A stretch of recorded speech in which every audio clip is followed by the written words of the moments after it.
come on in. Pull up a chair.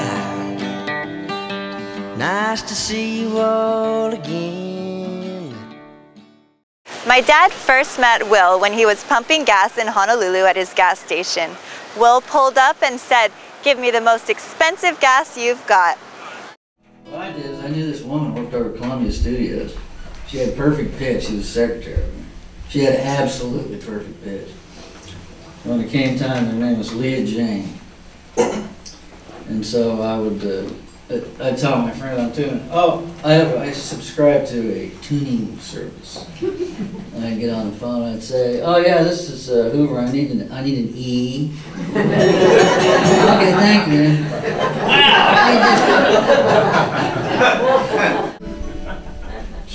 We left out Streets of Baltimore. Okay, we're going to do Streets of Baltimore. Okay, Streets of Baltimore was written by Tom Paul. It was also co-written by a guy named Harlan Howard, who was he was a great songwriter. Wrote one of Patsy Cline's biggest hits. What is it? She had more than one hit, kids. Anyway, Harlan was like this big guy, about 6'2" or 3", and he was lantern jawed, and I just loved the guy. It was like the most fun. He just saw fun in everything, and he got, Tom Paul was cranky, but he knew that he was brilliant too. So Harlan just always had a lot of fun with it. But so anyway, they wrote this song called "The Streets of Baltimore."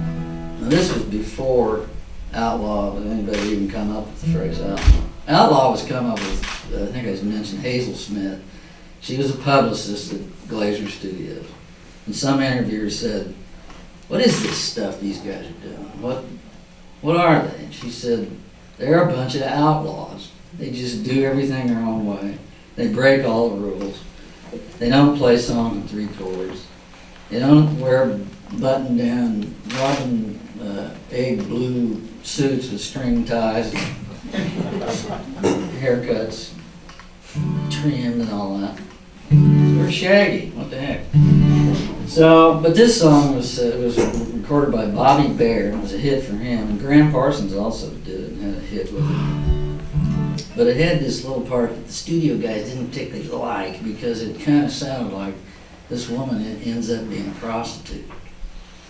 You can't do that in the studio system. You can drink, you can cry in your beer, there were some certain things you could do, but prostitution was, well, this song doesn't really say she turned into a prostitute. It just kind of implies it.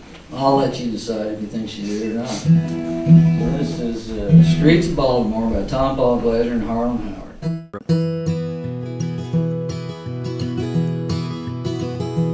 I sold the farm to take my woman where she longed to be. We left our kin and all our friends back there in Tennessee.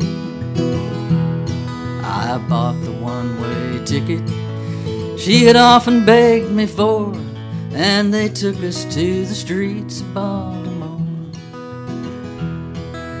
Her eyes were filled with laughter when she saw those city lights. Said the prettiest place on earth is Baltimore at night.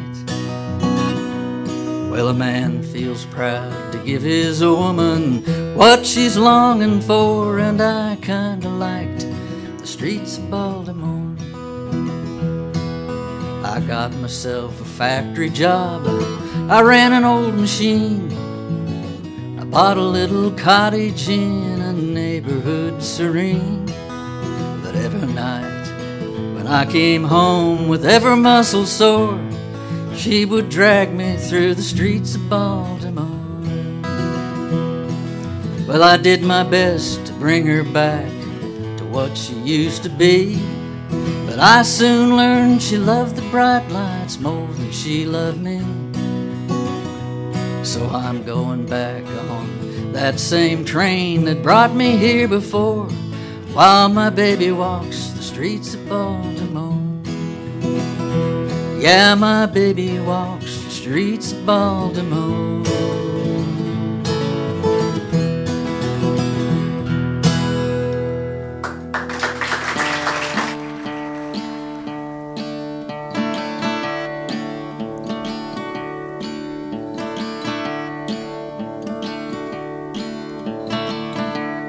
come on in. Pull up a chair. Nice to see you all again. Why you make yourself comfortable? I tell